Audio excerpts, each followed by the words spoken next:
Hello and thanks for staying with us on Asset Television. Welcome to the news at this hour. I am Emmanuel Akwaya and here are the headlines. President Tinubu presents Nigeria's highest budget. Nigerian customs reaffirm commitment to trade facilitation. NSCDC warns against dangerous driving during Christmas. Now the news in details. President Bola Tinubu on Friday made his third budget presentation before a joint session of the National Assembly, Nigeria's highest budget ever, third consolidation, renewed resilience and shared prosperity.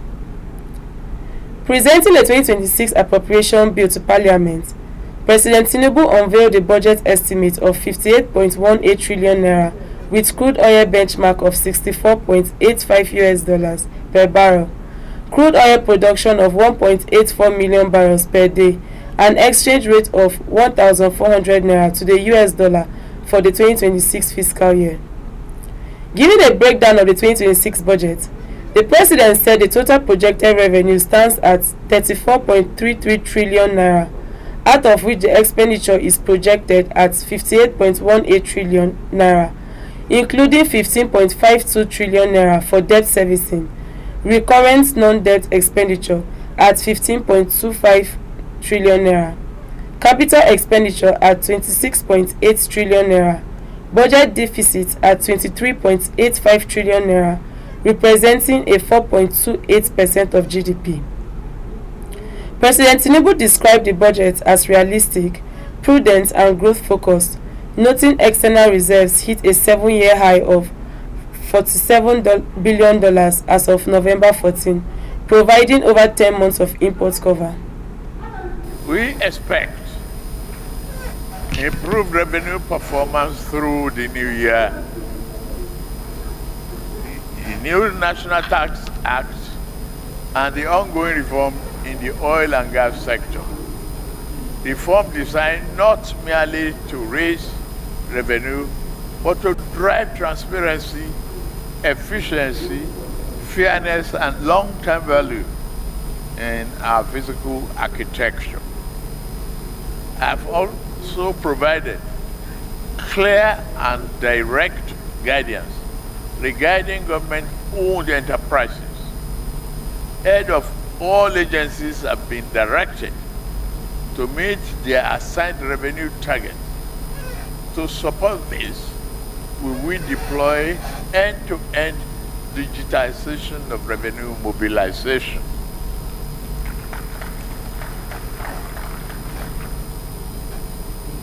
Standardize the e-collections. Interoperable payment rails. Automated reconciliation. Data-driven risk profiling and real-time performance dashboard. So leakages are sealed, compliance is verifiable, and remittances are prompt. These targets will form core components of performance, evaluation, and institutional scorecards. Nigeria can no longer afford leakages, inefficiencies, or underperformance in strategic agencies. Every institution must play its part and play it effectively. President Bola Tinubu also outlined a comprehensive overhaul of Nigeria's national security framework, emphasizing the reset through a new counter-terrorism doctrine. We will show no mercy. We will usher in a new era of criminal justice. We will show no mercy, I repeat, to those who commit or support acts of terrorism, banditry, kidnapping for ransom, and other violent crimes. Our administration is resetting the national security architecture and establishing a new national counter-terrorism doctrine. a holistic redesign anchored on unified command, intelligence gathering, community stability, and counterinsurgency. This doctrine will fundamentally change how we confront terrorism and other violent crimes. Under this new architecture, any armed group or gun-wielding non-state actors operating outside the state authority will be regarded as terrorists. Bandits, militia, armed gangs, armed robbers, violent cults, forest-based armed groups, and foreign-linked mercenaries will all be targeted. We will go after all those who perpetrated violence for political or sectarian ends, along with those who finance and facilitate their evil schemes. In his opening remarks, President of the Senate Godswill Akpabio praised Tinubu's economic initiatives, urging progress into prosperity amid high living costs, youth unemployment, and insecurity, calling for national support and assembly commitment. Akpabio hailed Tinubu's swift defense of democracy in the Benin Republic, saying threats to freedom anywhere risk it everywhere. Budgets tell a story. Show me a nation's budget and I will tell you its priorities, its fears, and its hopes. They reveal what a nation truly values, expose what it is prepared to confront, and chart the future it seeks to build. The 2026 Appropriation Bill you are about to present before us is therefore far more than a compilation of figures. It is, for us, a statement of intent, a reflection of priorities, a record of difficult choices, and a roadmap for the next phase of Nigeria's national renewal.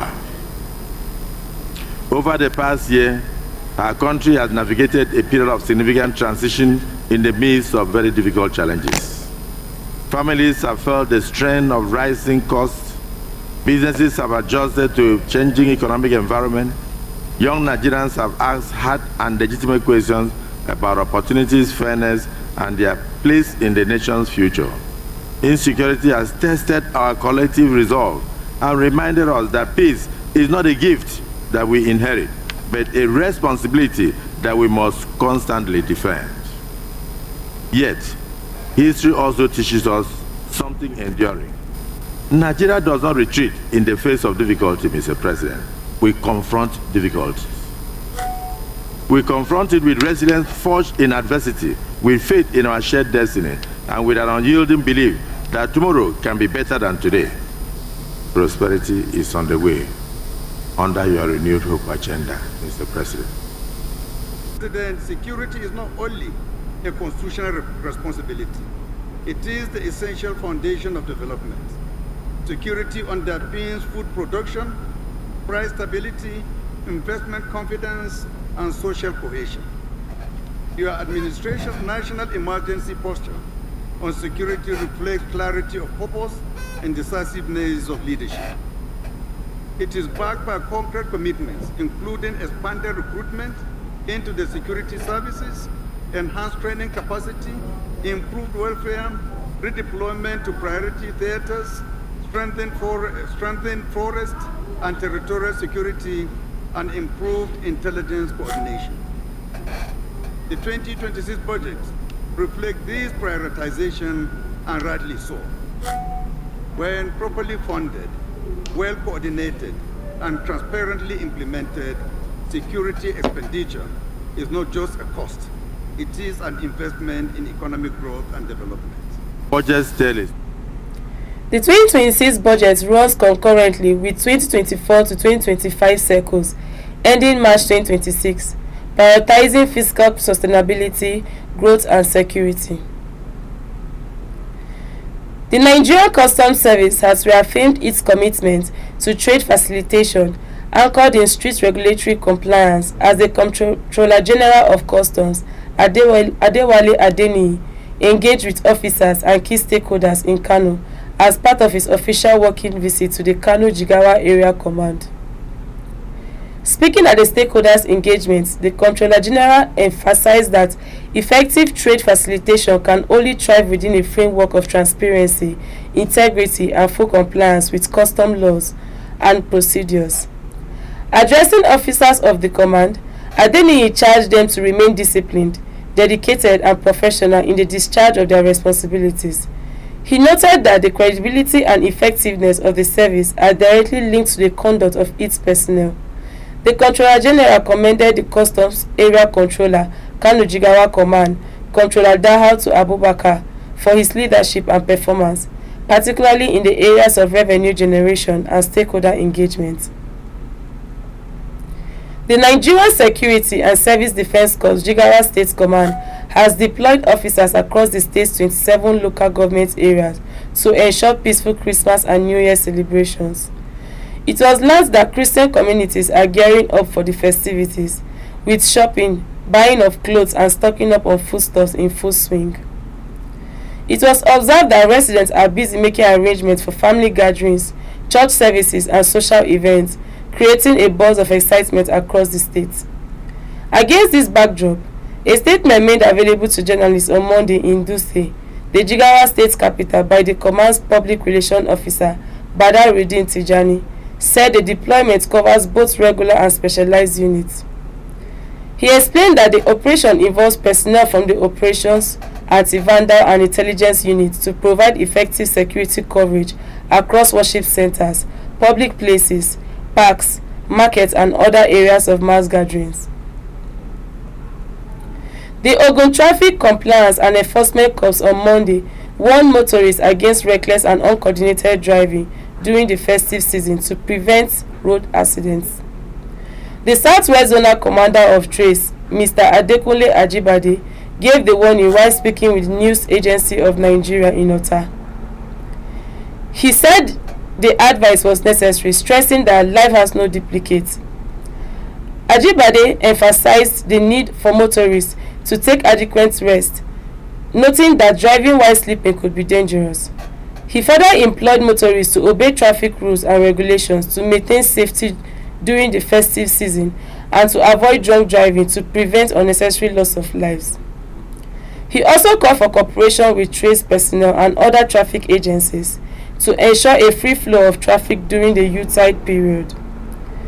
The admonition comes amid the traditionally high rate of road accidents during Nigeria's festive Yuletide season, when increased vehicular movement, fatigue, speeding, and reckless driving often lead to spikes in crashes and fatalities.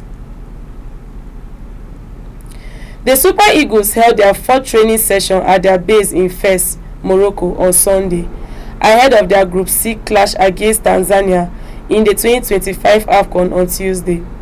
Nigeria and Tanzania will face off at the Complex Sportif de Fes in the first match of Group C. Following their arrival in Morocco last Thursday, the team began to put finishing touches to their preparation with 2 training sessions on Friday before more sessions on Saturday and Sunday. The 3-time African champions held a 5-day camp in Egypt, where they also lost 2-1 in a pre-tournament friendly against the hosts. The Taifa Stars, coached by Miguel Gamodi, are making only their 4th appearance in the African Cup of Nations, following group stage exits in 1980, 2019, and 2023. They are yet to win a match in Africa's flagship football championship after drawing 3 and losing 6 of their previous 9 encounters. And that is the size of our package at this hour. Do follow us on all our social media handles. On behalf of the new crew, I am Emanuela Akwaya.